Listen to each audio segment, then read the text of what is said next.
tổng thế luôn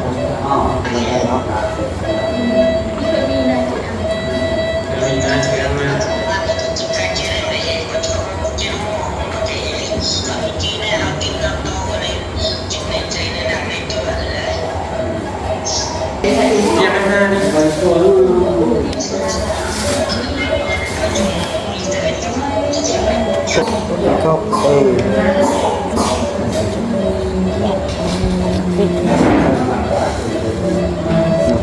กันเอาขึ้นไล่มันโคตรลืมเลยแล้วไปเลยขอบใจFCผู้มีน้ำใจแบ่งปันเหมือนฟ้าบันดาลให้สร้างรายการนี้มา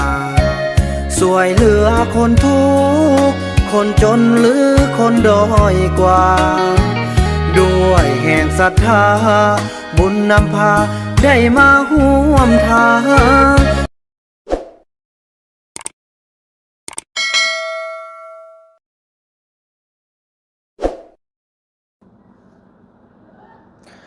กับสบายดีและสวัสดีพี่น้อง FC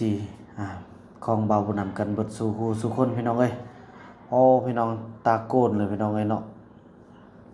ทั่วอิดเมื่อยขนาดพี่น้องเอ้ย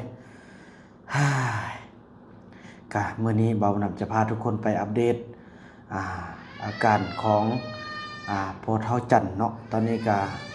มาทางล่างห้อง ICU พี่น้องเอ้ยพออยู่ข้างในมันก็ได้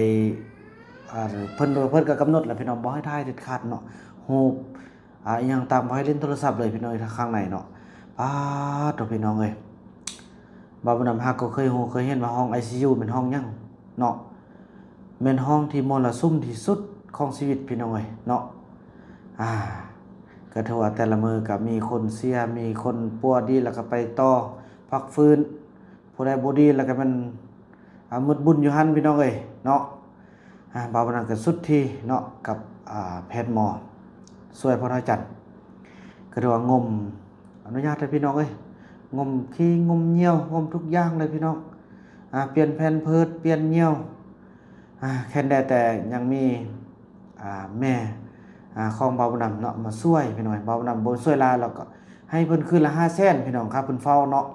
500,000คลิปถือว่าบาวนำก็จะได้ไปพักผ่อนอยู่รถเนาะ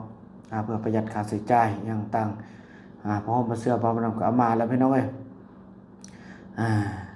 ก็ถือว่าพี่น้องเนาะคลิปนี้ก็ถือว่าโอ้ยพี่น้องเอ้ยขอบคุณเนาะทางน้ำจิตน้ำใจมาไล่ที่ว่าช่วยเหลือพ่อเฒ่าจัดอีกแล้วจำนวน 2,000 บาทพี่น้องเอ้ยเนาะ FC ทางฝั่งไทยพี่น้องเอ้ยเพิ่นบอกให้ประสบออกน้ำเนาะเพิ่นส่งมาจำนวน 2,000 บาทพี่น้องเอ้ยเนาะก็มอบให้ทางไอ้กี่แก้วเนาะไปทอนให้เบาบ่นำกระทึกอยู่ล้านปลายพี่น้องเอ้ยขอบคุณเด้อเนาะ FC หรือว่าท่านแม่อยู่ทางฝั่งไทยแต่เพิ่นไปเฮ็ดธุรกิจอยู่ทางโอ้น่ะพี่น้องทางญี่ปุ่นเนาะเพิ่นก็เป็นห้องเป็นใหญ่พี่น้องเอ้ยแล้วก็หลายๆครอบครัวที่ได้ช่วยส่งกันมาพี่น้องขอบคุณเนาะทางบ่ว่าจะเป็นย่าแม่ดาวอนสิหาราชนี่บ่ว่าจะเป็นอาจารย์พ่อบุญทันแสงจันทร์นี่แล้วก็พิเศษพี่น้องมื้อนี้เนาะก็มีทางไอเตียงคำนากายเฮาพี่น้องเอ้ยเป็นอาจารย์ใหญ่เป็นผู้ปั้นบาวบุญนำเนาะจนเติบโตขึ้นมาสำนี้จากขี้มือของไอเตียงคำเลยพี่น้องเอ้ยเนาะฉะนั้นแล้วเพิ่นก็เป็นห่วงเป็นใยเพิ่นก็โทรมา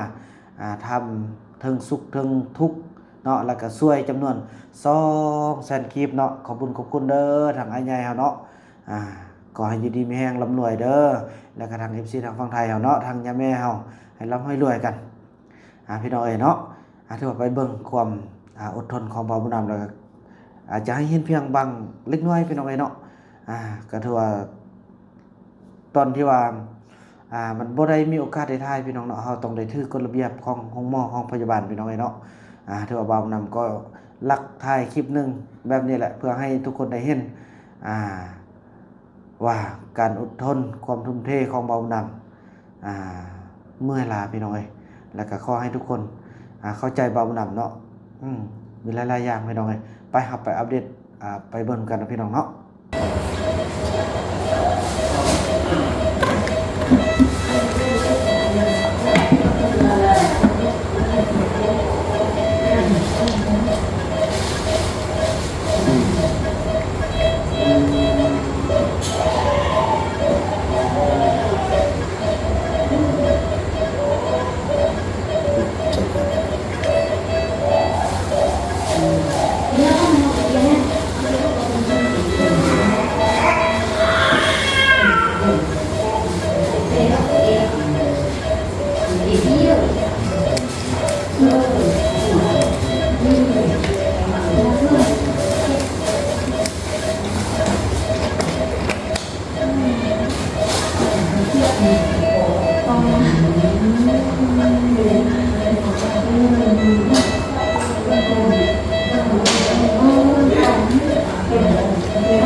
เมื่อบ้านเฮาเนาะ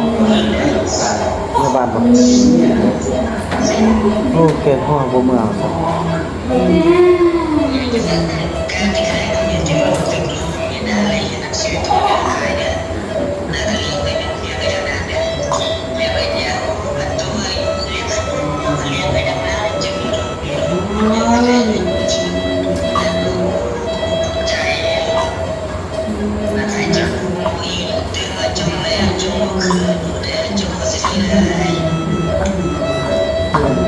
นี่ยก็เป็น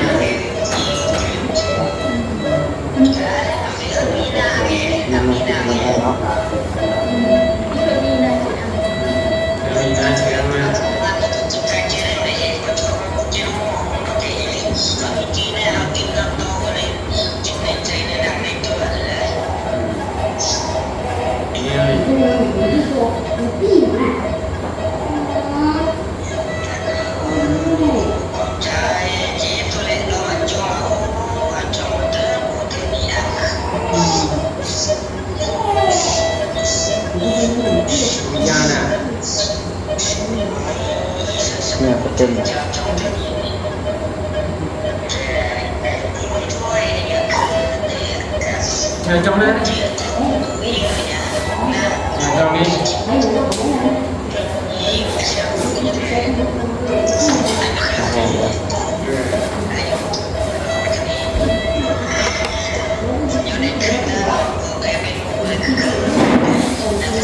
ต้นยาง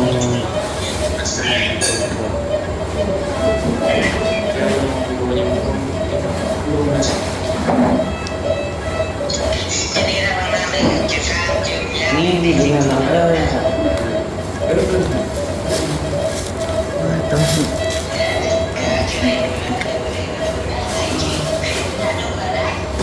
ลูกกินขนมมันสิแซ่บก็มันขนมจืดอย่างไม่ได้กิน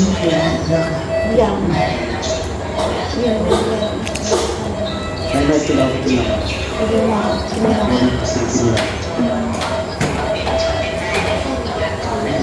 เราก็กินข้าวจะก็ต้องกินนมไปขึ้นมาทำไมว่าตู้ซ้ำสไตล์เราว่าแสดงก่อนทำไมว่าตู้ซ้ำสไตล์หนาแล้วส่วนสิบูว่าถึงก็ลูกนกไอ้หนูก็รู้ว่าแล้วมีส่วนกินแห้งส่วนเขาเมืองไม่ว่าให้เรากินข้าวได้ค่ะเขาก็กินโอ้ขึ้นเลยแล้วต้องขึ้นเลยทางดูขึ้นเลยแล้วต้องยัดกันเลยกันเลย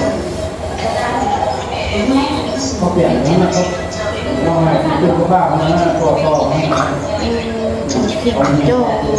ไปลงหยอกอยู่บนหัวเนี่ยจับเขาเปลี่ยนมีกันเลยกันเลยชอบจะหาเรื่องก็เชื่อมีอะไรเนี่ย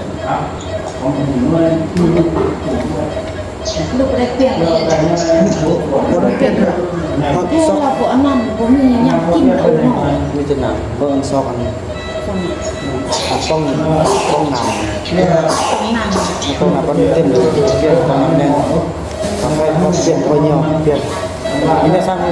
เพื่อสร้างได้ ดึงจะเลยใส่คอน ตึ้งแล้วก็อัดอีก นี่แม่มาเข้าแทนเด้อกลางคืนมาลูกคืนละเอ็มนี่แม่มาเบิ่งนี้เด้อนี่จะเอาไปเงินมือเราเนาะเงินมือเราเนาะ โอมเสิร์ฟบัญชีอะไรก็ได้ มือซาลูกให้ได้เลยบ่ได้เลย ลูกเอาให้น้ำซุป สาวเอามือลูกเจอมาเสีย บ่เป็นหยังลูกสิเอาให้น้ำซุปได้เอาโอมเสิร์ฟเรากินข้าวมีแต่เล่นยากนี่แหละเปิดนั่นนะเปิดบ้านห้องทุกข์นั่นเนาะเปิดนั่นน่ะถ้าจะไปเอามันจะมีวิทยาจะไปมันจะไปให้อันห้องยางก็เนี่ยห้องยางก่อนแล้วก็กลับไปกลับมาไปใช้จิตกับเบอร์5เลยทำนิดแล้วมันเอาไปเบอร์5ก่อนห้องที่นึงห้องที่นึงเรามากับมันนี่ใช้จิตเบอร์ใช้จิตนั้น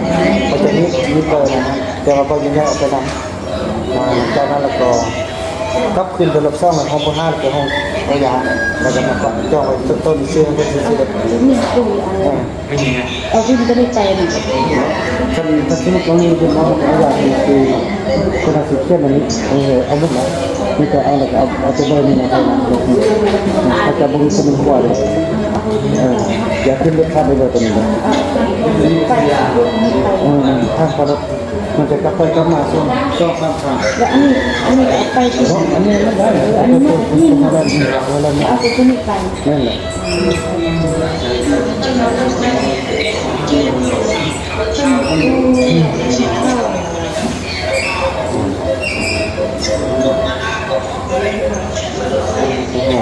กลับบ้าน กลับบ้าน กับคนมากินบุได้ดีนะแก้วมันจะพยายามย่อตรงในตรงกันเปลี่ยน แต่ตอนนี้มันจะอ้วนที่จะเอาพยายามเอานมเอาตัวนี้บนลงก่อนกำลังไปเล่นอันนี้เป็นเรื่องอันสร้างเป็นอันนี้ก่อน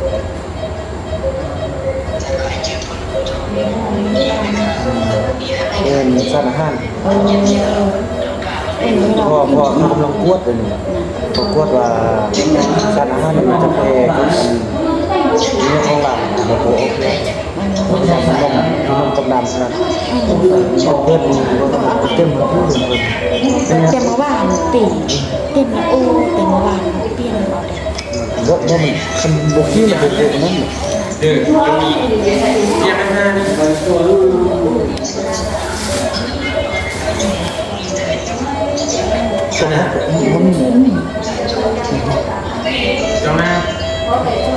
มันเรายกแทนกันนะแต่ว่าพอมันอาจจะมันส่งผลเยอะช่วยกันพอใช้ในวันเพื่อมันบริกินน้ำมันจะบอกเรากินสั่งอาหารแล้ว มันก็จะมาใช้เงินจอง เรากินน้ำเลยโอ้แต่เมื่อวานแม่ก็เอาไปนมมันกิน ทุกวัน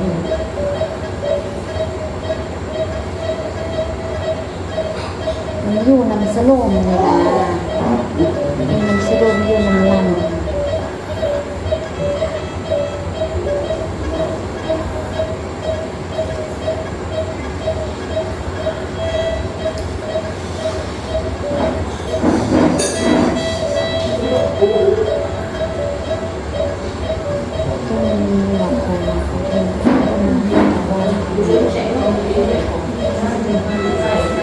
อันนี้ตังคดนั่นเองนะลูก ปิด ดูว่า โอ้ เป็น ตัวนั้นเขาใช้สโลมสนามก็เป็นคือตัวเดิมที่แห้งเด้อก็ไปบ้านเอาไปบ้านเขาบอกไปเนี่ยโอ้ไปบ้าน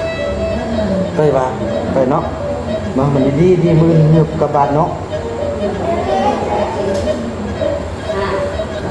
ปักกิโลอยู่ไปหน่อย บืนลาเนาะมั่ง คือไม่ใช่อันนี้ไม่รู้เลย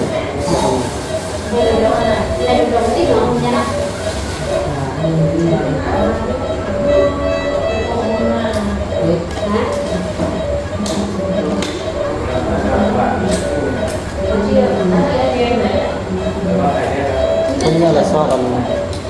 ชอบอันนั้น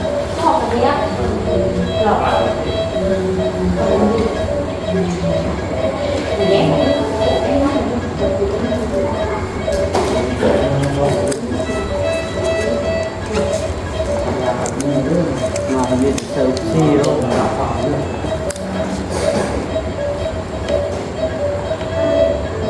แต่เราอยู่สบายนะโอ้รู้สึกสบายนะ ใช่ไหมขอบคุณนะ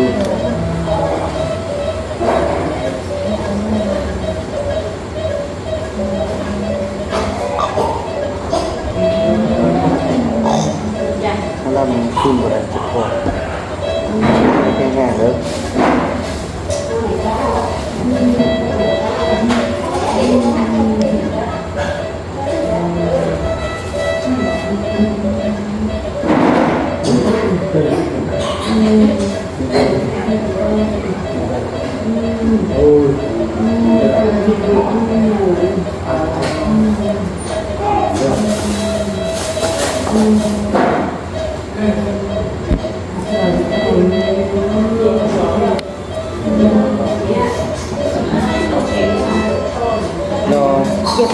ชอบ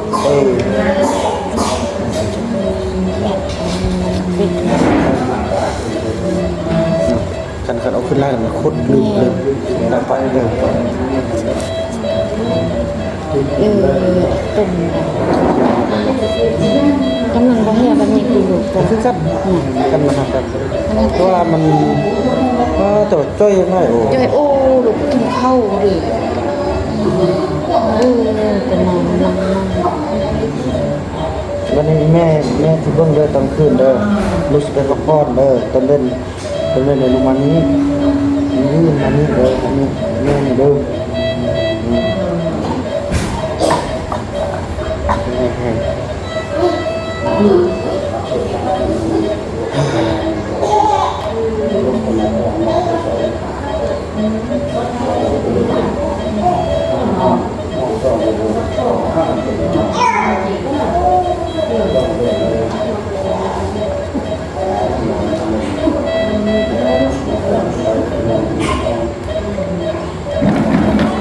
นี่ฮะเต็มก่อนเนาะเต็มแล้วจึงทอดออก เต็มนะจ๊ะ เวลาทอดเวลาเอาวางมัดไว้สำเนียพอดีเลย บ่มีทุ่งมากเลย เบิ่งนั่นเลยว่าเฮาเปลี่ยนเนี่ยเอานั่นได้ไหมเอากล้องเงยเด้อกล้องเงยมันจึงกะว่ามันเต็มดีพอดีนี่ยังว่าอยู่ดอก ลายเราอันนั้นขึ้นเต็มโอ้มัน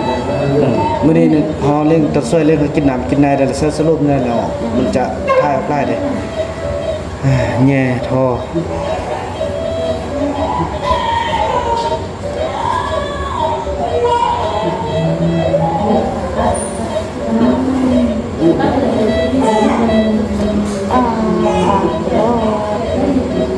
เนี่ยบ่ลีนแข้งแหละลีนมันแข้งล่ะเพราะว่าเฮางับก็งับบ่ได้ล่ะมันทางแข้งหมดเลยนะ